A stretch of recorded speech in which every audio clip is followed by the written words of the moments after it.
Hi everyone, my name is Gabriel and this is the Hour of the Raven, your channel for everything Ravenloft, RPG, Dungeons and Dragons, and horror. Today we are going to unveil the secrets of Gabrielle Aderre, the manipulative and seductive Darklord of Invidia. Are you ready?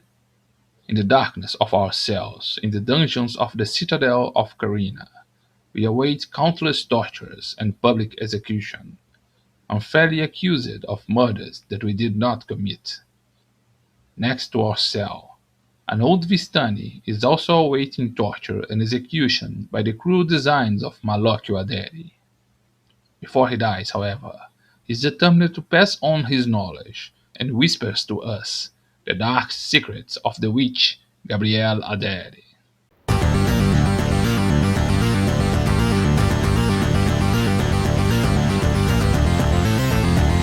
Hour of Raven.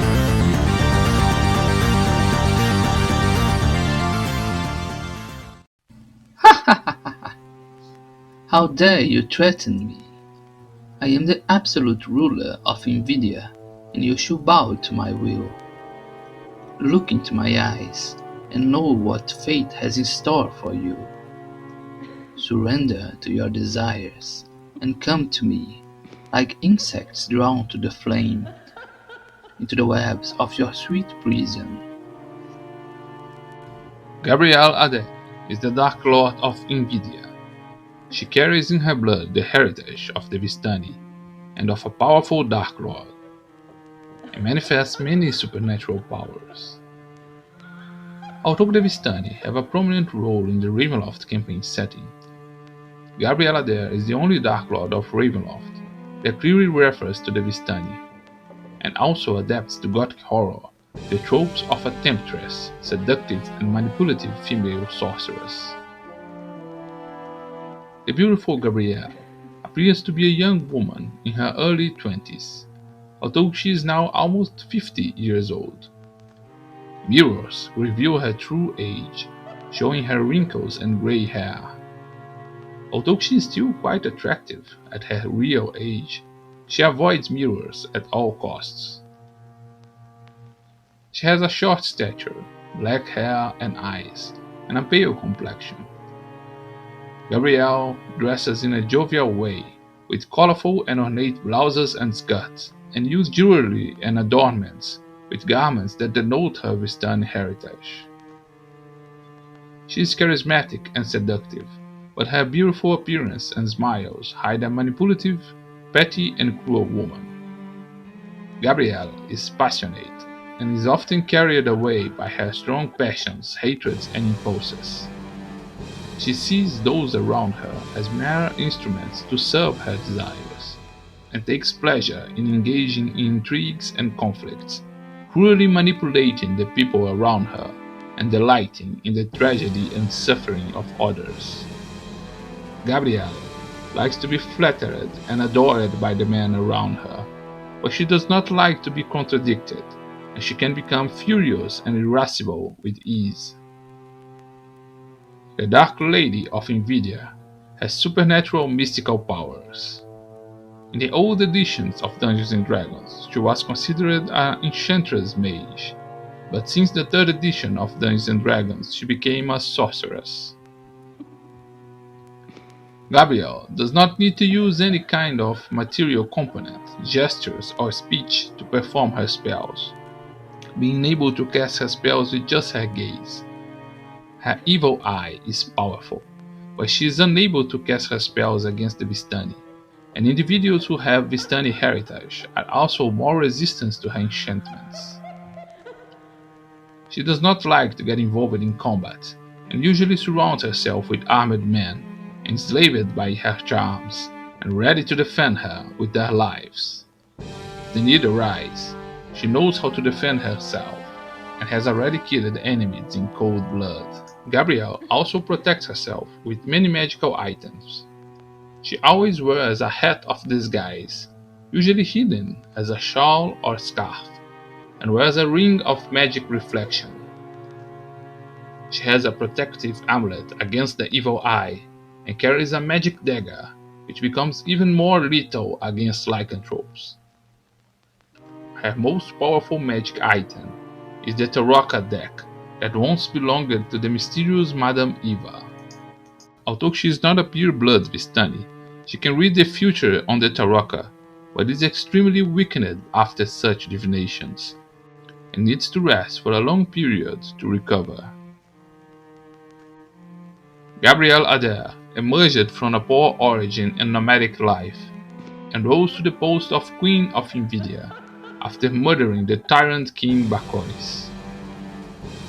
Dethroned by her son Malocchio, she currently lives in Castle Unadora with the Gundarakite rebels, manipulating their forces for her protection and schemes of power.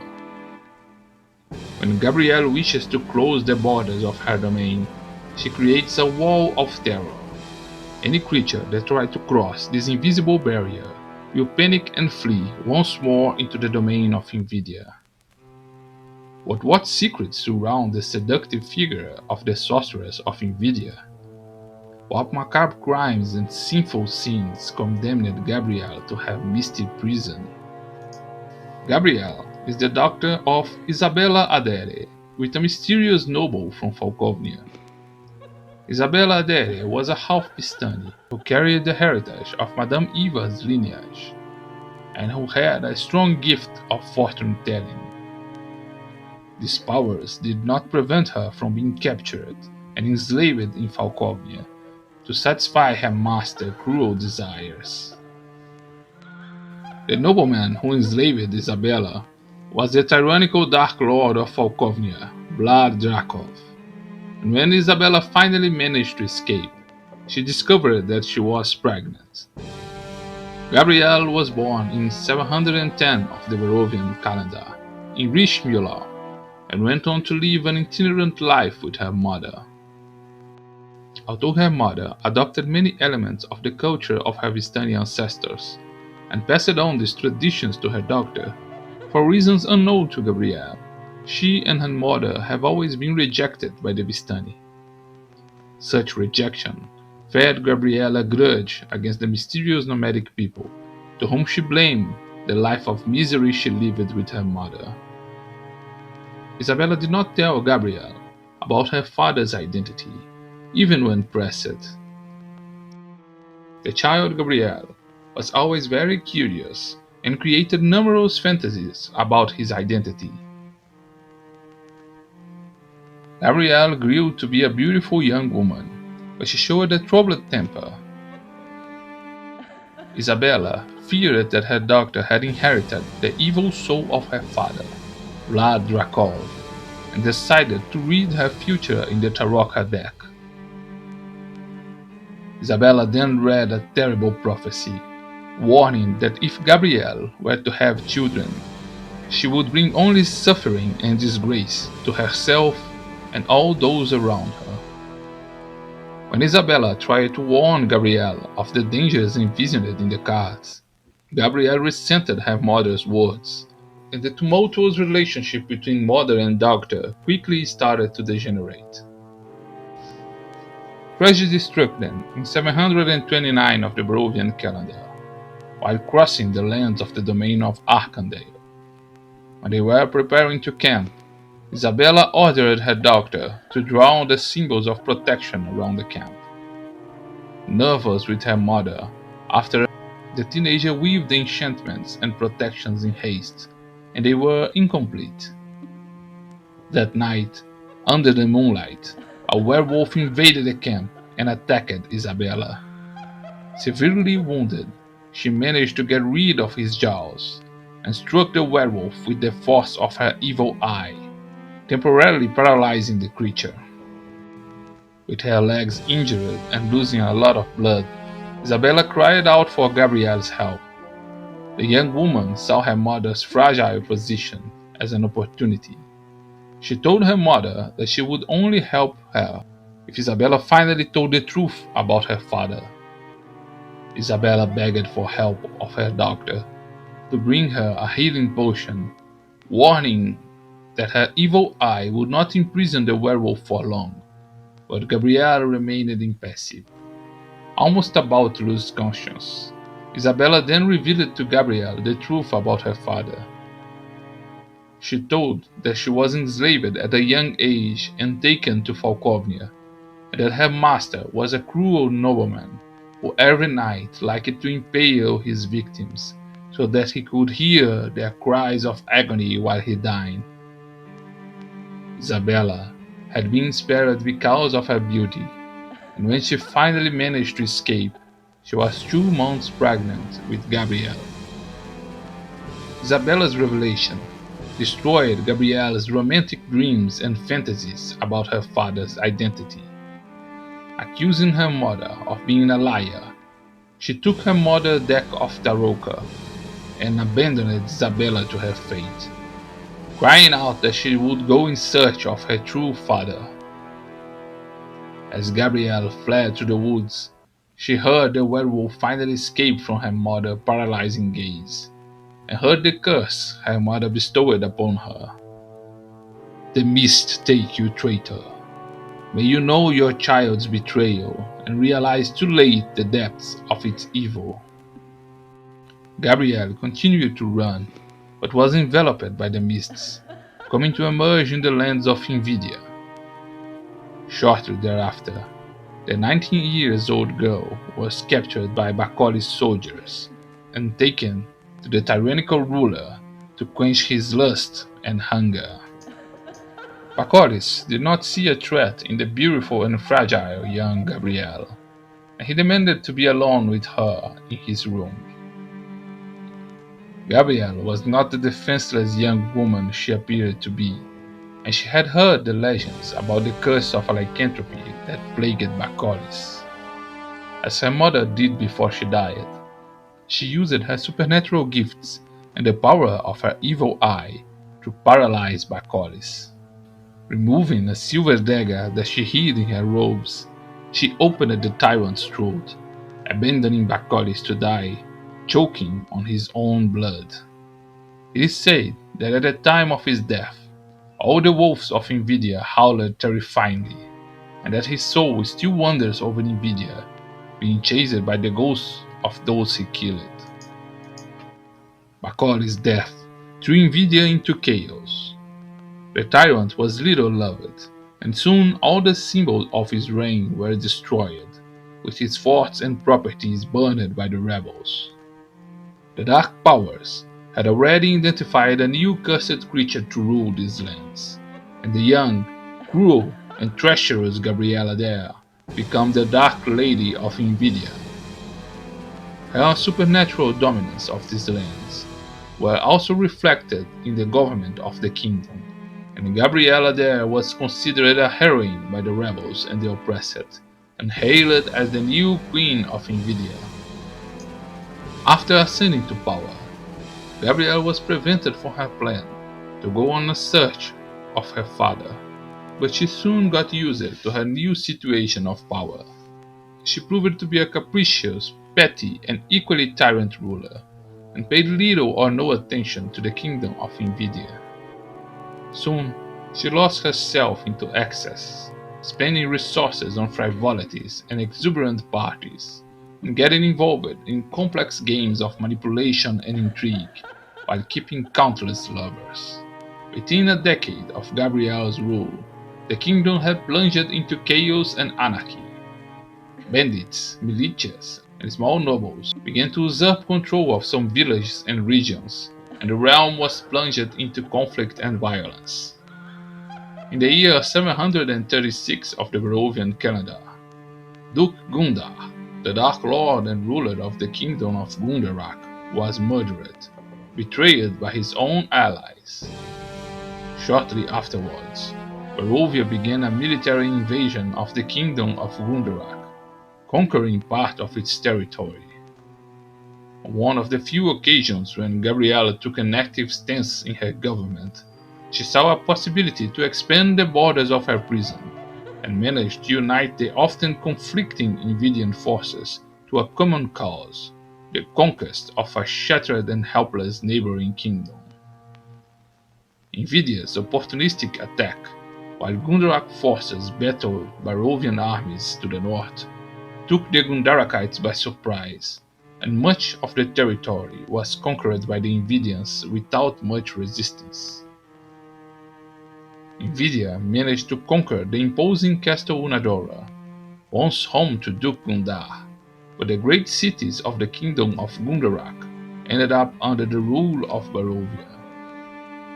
The conquest of Gundarak took Invidia into yet another force of conflict, as the Gundarakite ethnic group is now part of its kingdom, and nationalist and Gundarakite rebels hide in the new borders of Barovia and Invidia, conspiring for the return of their nation. Despite keeping countless lovers, Gabrielle was always tormented by her mother's visions and her final curse, and she always took great care with herbs and medicinal secrets to avoid becoming pregnant. One of her most enduring romances was with Maiten Blanchard, a schemia who arrived in Invidia pretending to be a Kartakas aristocrat.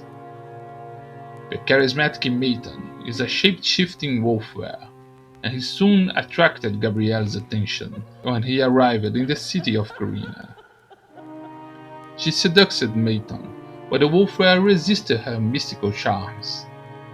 Ironically, Maiten Blanchard truly fell in love with Gabrielle Aderre, and is perhaps her only lover who has genuine feelings for the witch.